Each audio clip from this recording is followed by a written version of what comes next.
j'ai désencombré ma maison? Qu'est-ce qui m'a mis en mouvement? En combien de temps et avec quelle méthode? Quelle a été la réaction de ma famille? Qu'est-ce que j'ai réussi à désencombrer? Bienvenue à toi sur ce nouvel épisode de Simplifie, le podcast qui est là pour t'aider à simplifier ta vie. Et aujourd'hui, on va parler désencombrement de la maison. On va parler de l'intérêt, du besoin, de la nécessité de faire de la place chez soi pour notamment faire de la place en soi. Aujourd'hui, en fait, je réponds à une question qui m'a été posée pour ces épisodes de Simplifie. Et puis du coup, j'en profite pour te dire que si toi aussi tu as des questions à me poser, que tu aimerais que j'en parle lors d'un épisode, n'hésite surtout pas à me répondre. Je serais ravie en fait d'avoir ton retour et d'avoir ton commentaire ou tes éclairages. Alors je reprends parce que j'ai dû faire une petite pause avec une voisine qui est gentiment venue me saluer. Donc tu l'auras peut-être entendu, je suis en train d'enregistrer ce podcast en étant dehors parce que ça me fait du bien aussi de pouvoir me mettre en mouvement régulièrement et j'aime bien parler en marchant. C'est un truc, ça libère ma pensée et ça m'aide à te parler.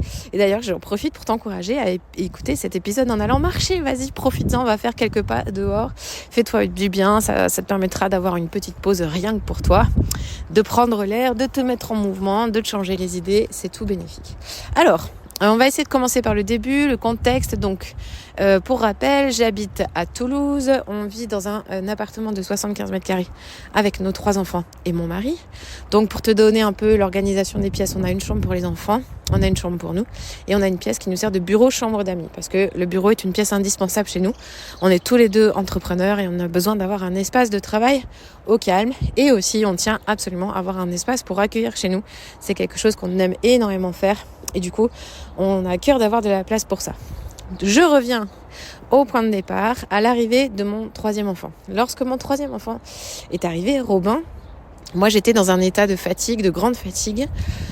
Un état où en fait je fais référence au podcast juste avant, à l'épisode juste avant, n'hésite pas à aller l'écouter, où je parle un peu de mon parcours. Donc vraiment une période où j'étais pas très heureuse dans ma maternité, engouffrée dans le perfectionnisme et la culpabilité. Et en fait, ce 3e enfant a été un vrai déclic pour moi, vraiment sur énormément d'aspects. Et le premier déclic, ça a été, ok, en fait, on a besoin concrètement de faire de la place là dans notre maison. On ne va pas pouvoir accueillir un 3e avec la maison dans cet état. On avait accumulé pas mal de jouets. On avait accumulé avec les années, mon mari et moi,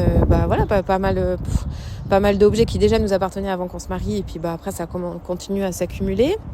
Et on se sentait en fait à l'étroit chez nous. Voilà, c'était vraiment cette sensation qu'on avait, cette sensation d'être à l'étroit. Mon mari, je pense même, en souffrait peut-être plus que moi, parce que moi, ce qui me fatiguait, c'était le désordre, de constamment devoir ranger le désordre, mais je crois que pour lui, c'était encore un peu plus difficile à supporter. Et aussi, il est plus grand que moi et il a besoin d'espace. Il a besoin d'espace et du coup, marcher régulièrement sur les jouets. En plus, on avait notre 2e qui rampait par terre constamment. Fallait constamment faire gaffe à elle aussi.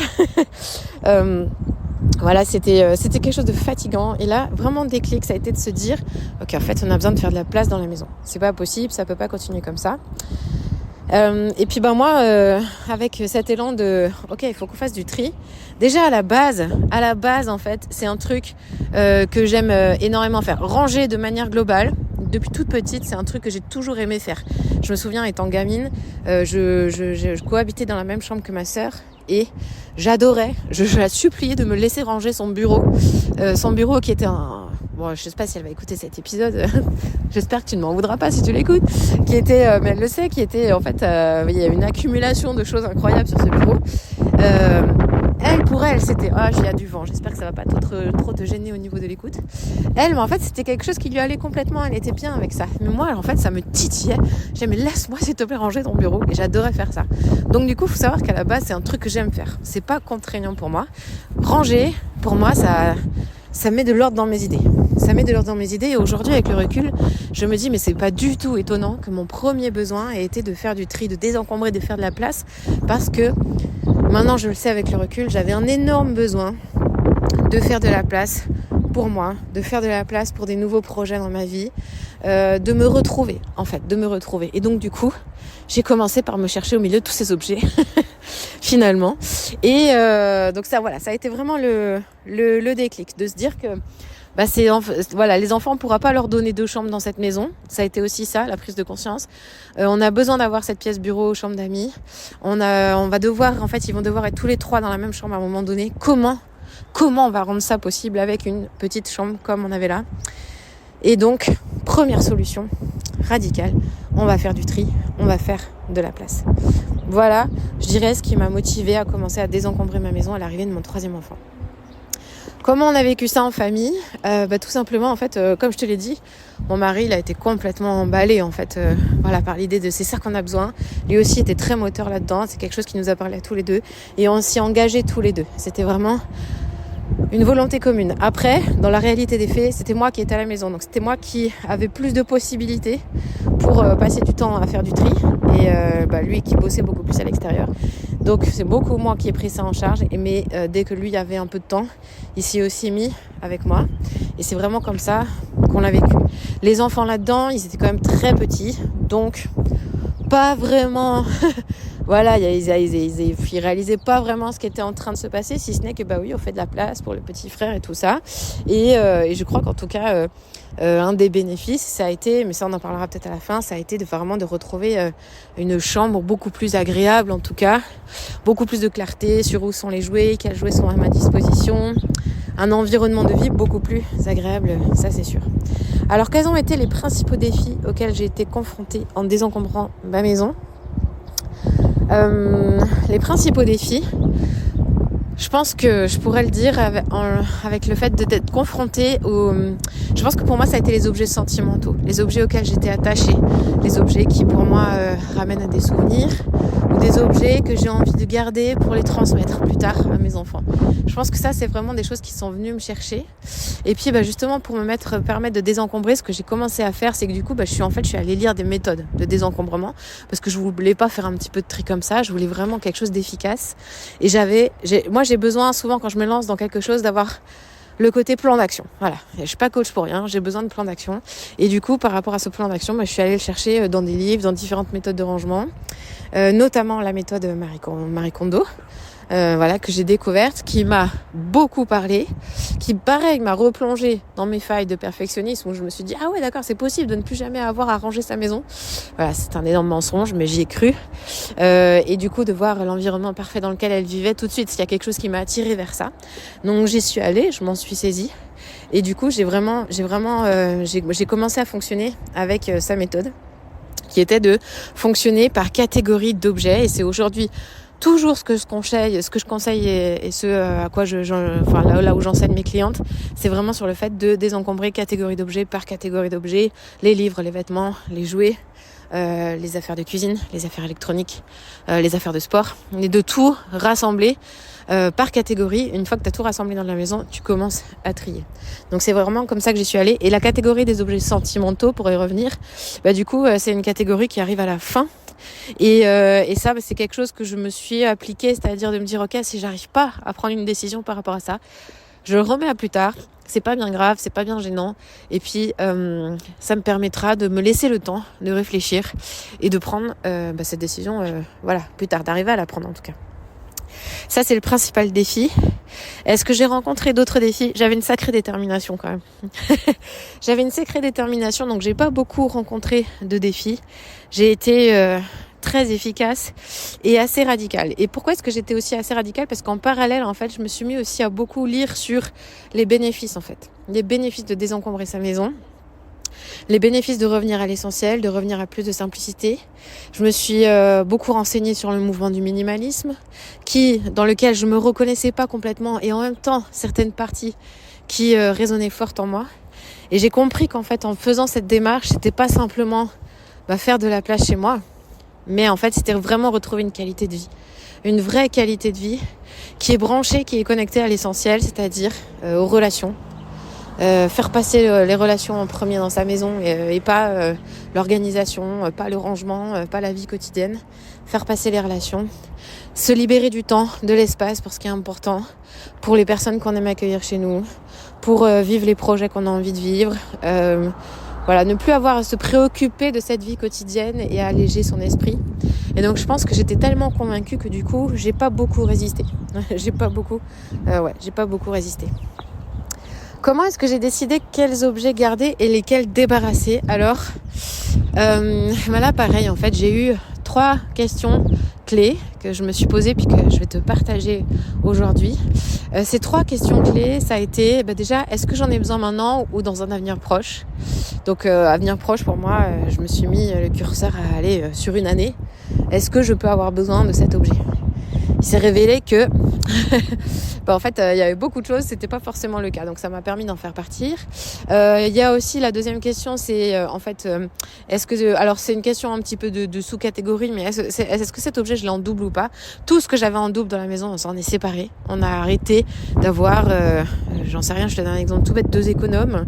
Alors oui, c'est pratique d'être à 2 pour éplucher les carottes, mais franchement quand tu regardes le nombre de fois où ça arrive, non. Non, en fait, il n'y a pas franchement besoin. Et puis ça va, on s'en passe très bien. Et au lieu d'éplucher ensemble les carottes, il y en a un qui les coupe et un qui les épluche. Voilà, des choses comme ça. Où vraiment, tous les objets en double, on s'en est débarrassé. Donc, deuxième grande question après, est-ce que tu en as besoin? C'est est-ce que cet objet, il apporte de la valeur à ta vie? De la valeur, je te parle pas de valeur financière. Vraiment de la valeur... sentimentale, de la valeur, une valeur ajoutée. Est-ce que ça amène un plus en fait dans ta vie ou pas forcément? Et la troisième question, ça a été est-ce que je l'aime ou pas? Tout simplement. Et si c'est pas de l'ordre de j'aime, est-ce que ça m'inspire un sentiment positif ou plutôt un sentiment négatif? Et donc ces 3 questions-là, elles ont été un peu un curseur pour moi, pour m'aider à faire des tas, de à jeter, de à donner, de à vendre, de à garder, à ranger ailleurs. Et petit à petit, c'est comme ça que j'ai commencé à avancer. Est-ce que j'ai rencontré des résistances de la part des enfants, de mon mari? En fait non, pas vraiment, parce que justement on s'y est mis tous les deux. Des résistances des enfants, comme je te disais tout à l'heure, pas vraiment, si ce n'est peut-être, mais elles étaient petites, elles étaient vraiment petites, la plus grande peut-être sur certaines choses, mais il y a encore, elles étaient tellement petites qu'en fait finalement j'ai pas trop eu besoin de leur demander leur avis parce qu'il y a des choses qui se sont fait assez naturellement tout seul.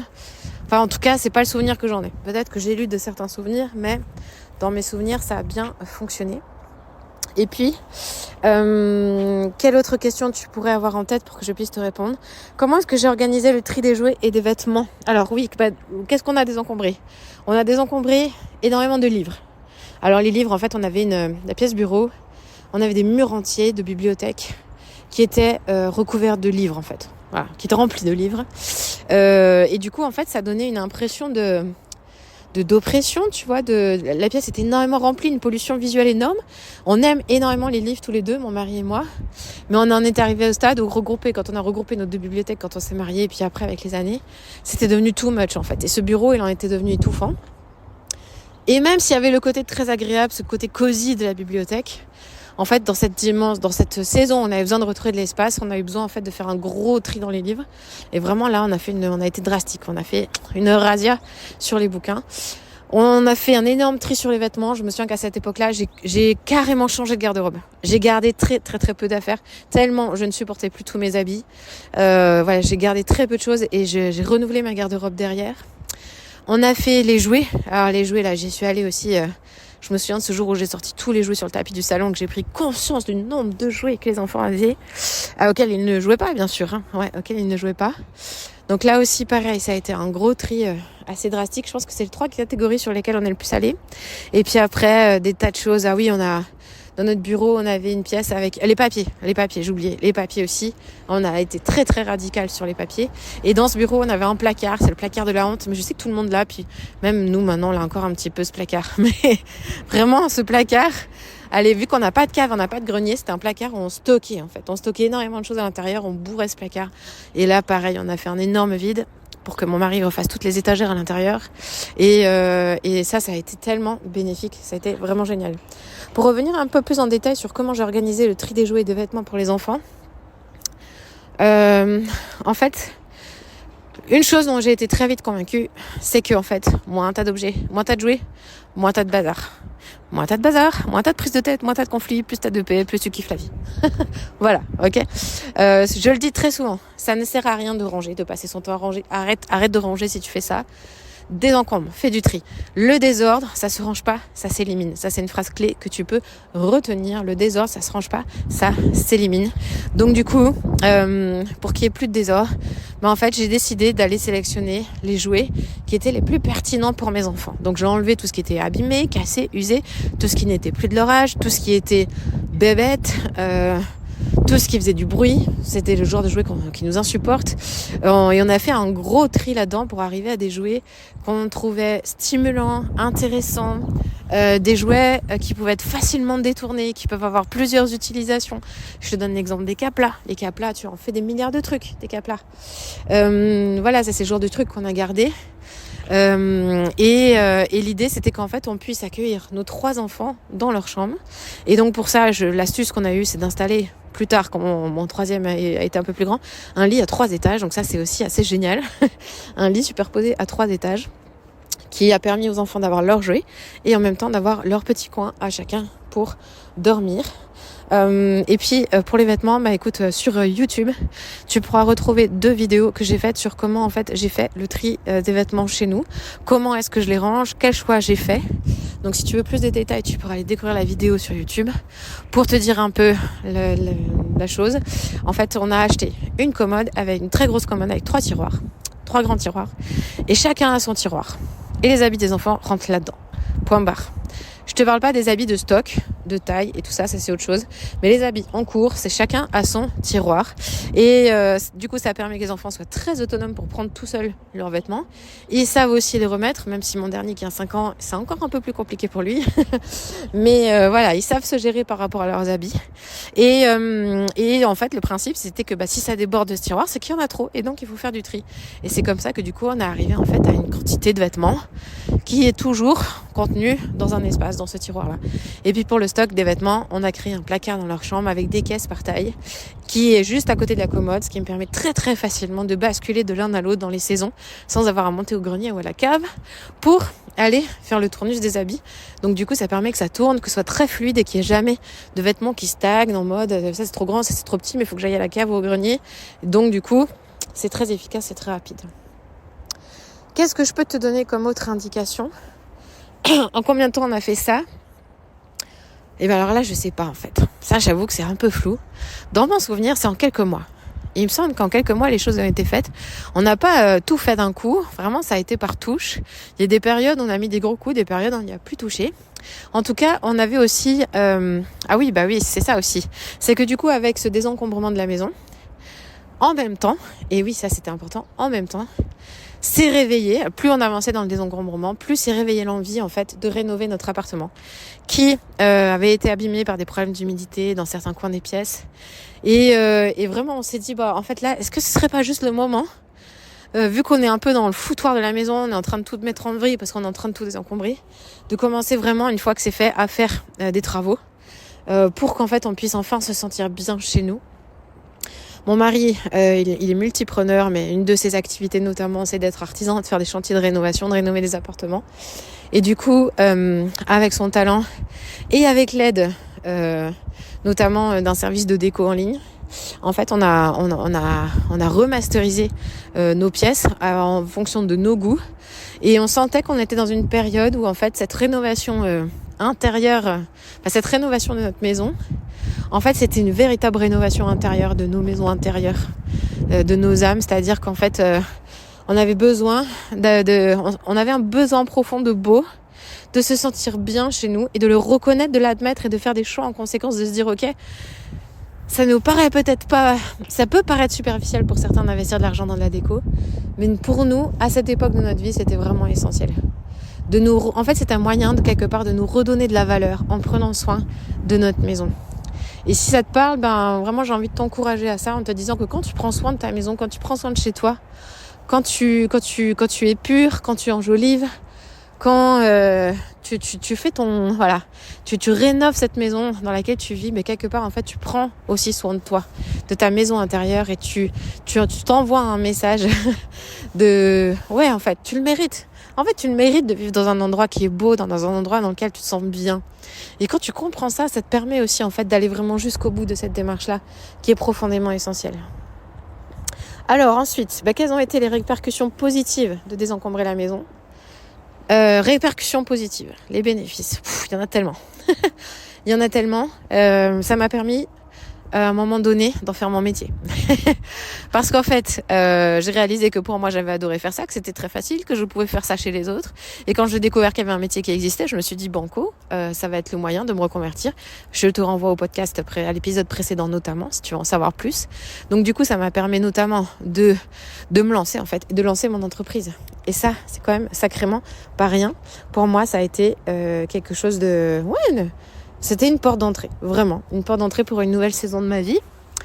Ce qui s'est passé aussi, c'est que du coup, ça m'a permis qu'en fait, ma maison puisse aussi quelque part refléter mon métier. C'est-à-dire que du coup, d'asseoir cette légitimité que tu recherches toujours au début quand tu te lances dans un nouveau métier. En fait, ma maison, elle reflète ce que je dis, ce que je pense. Et je suis pas dans un discours où je te dis des choses et moi je fais l'inverse. Je suis en pleine congruence, en pleine authenticité avec toi. Ça a été un autre impact. Et bien sûr, sur la vie quotidienne, j'ai envie de te dire, gain de temps énorme. Ranger, c'est devenu facile. Les enfants, on pouvait ranger tout seuls parce qu'ils savaient exactement où se rangent les choses. Gain de temps, gain d'énergie, parce que du coup, tu perds plus de l'énergie à passer ton temps à gérer tous ces objets.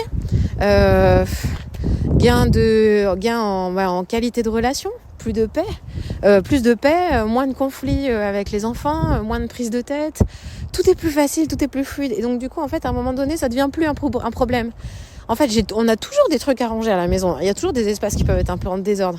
Mais en fait, ça revient très facilement à sa place. Et c'est ça l'énorme avantage. C'est que c'est plus un problème aujourd'hui. Ça fait partie du quotidien, mais c'est plus un problème. Et ça, j'ai envie de dire... ça libère la tête. Ça libère la tête pour après aller vers des nouvelles aventures, vers des nouveaux projets dans sa vie. Et la preuve, c'est que du coup, aujourd'hui, j'en suis arrivée maintenant à vivre cette aventure de la communauté d'épaulettes imparfaites, de tous ces programmes d'accompagnement dans lesquels je t'emmène dans ce que j'ai traversé, et même au-delà aujourd'hui. Donc, sacrée répercussion. Peut-être deux dernières questions. Comment est-ce que j'ai géré le sentiment de culpabilité ou d'attachement à certains objets pendant ce tri? Je te l'ai dit, les objets sentimentaux, ça a été un peu plus compliqué, j'ai différé.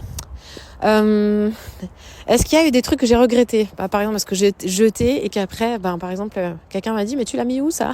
Oui, ça m'est arrivé. Oui, en fait, il faut le savoir. Quand tu te mets à faire du tri, et que tu es un peu radical et que tu veux aller faire un tri profond, dans le mouvement, des fois, il y a des objets qui passent un peu à la trappe. Et puis moi, j'ai appris énormément par rapport à ça. J'ai appris qu'en fait, c'est pas grave, en fait.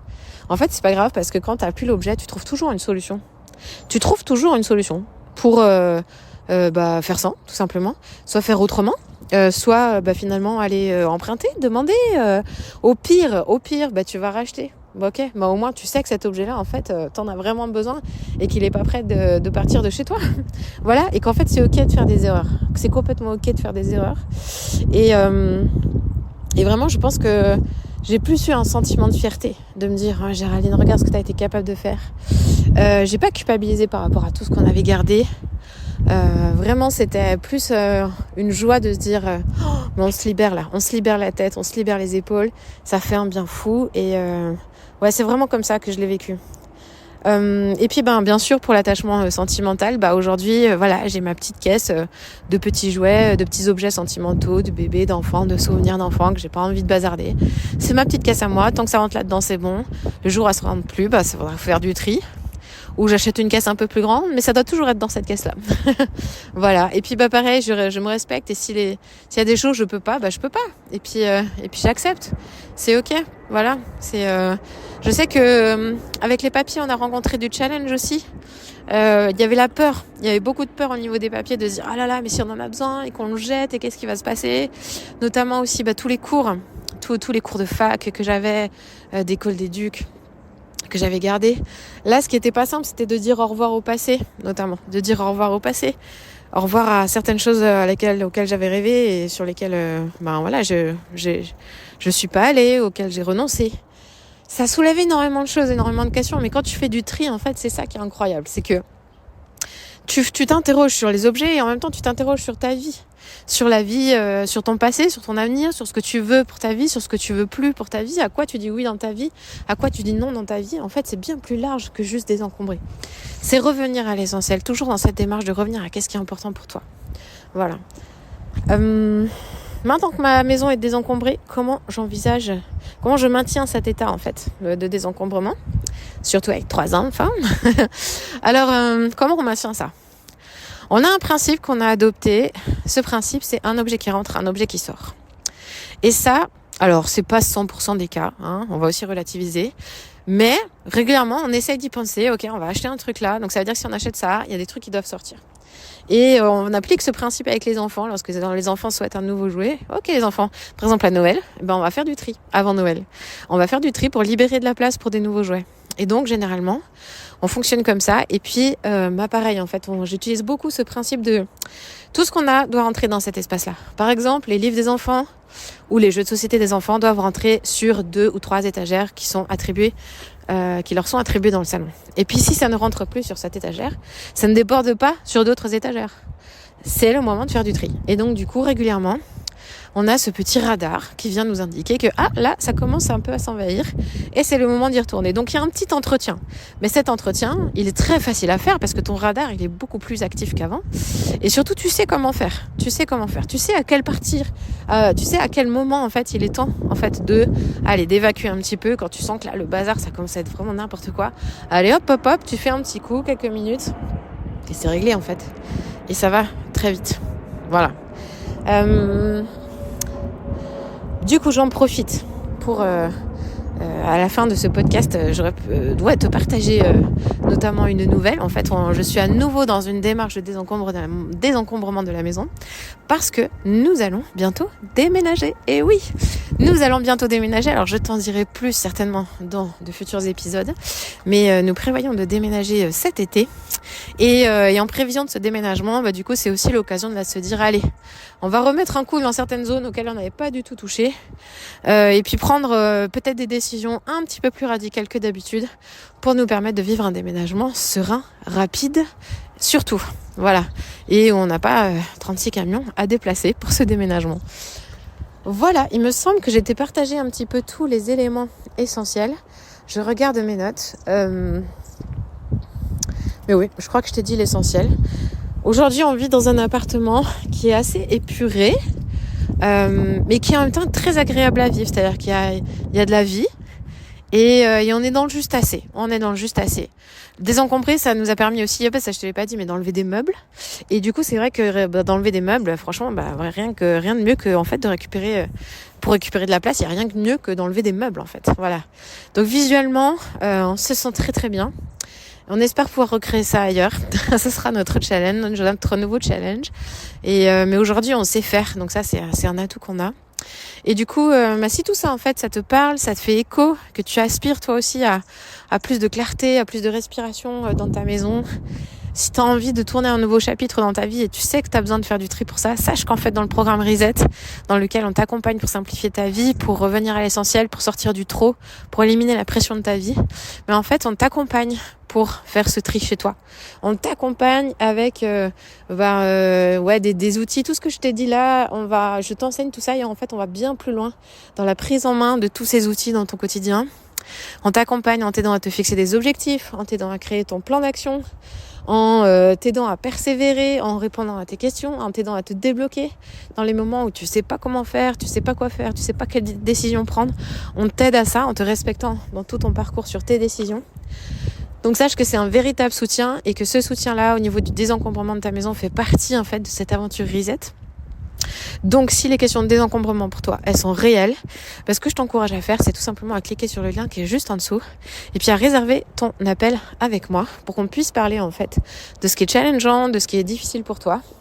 Et puis voir si Reset, si on peut t'aider dans le cadre de Reset, vérifier que le programme est bien fait pour toi. Et vraiment, je te tends c'est une main tendue que je te fais. Voilà, si tu sens que ça te parle aujourd'hui, n'hésite pas à réserver cet appel. Tu n'as rien à y perdre, ça ne te coûtera rien. Juste à venir vérifier que, est-ce que ça peut t'aider ou pas et comment est-ce qu'on peut le faire ensemble. Voilà. Je te souhaite une très très belle semaine si tu écoutes ce podcast lundi. Et puis d'ici là, prends bien soin de toi et vas-y go. Si là tu sens que ça te démange d'aller désencombrer ta maison, n'hésite pas à le faire. Si cet épisode t'a plu, j'en profite pour te dire, n'hésite pas à aller mettre 5 étoiles sur Apple Podcast. Merci le chien. N'hésite pas à mettre 5 étoiles sur Apple Podcast et à mettre un petit commentaire sur qu'est-ce que t'a inspiré cet épisode, qu'est-ce que tu aimes, ça m'encouragera énormément et surtout ça permettra à d'autres femmes de pouvoir découvrir ce podcast elles aussi. Je te dis à très très bientôt, prends bien soin de toi, ciao ciao.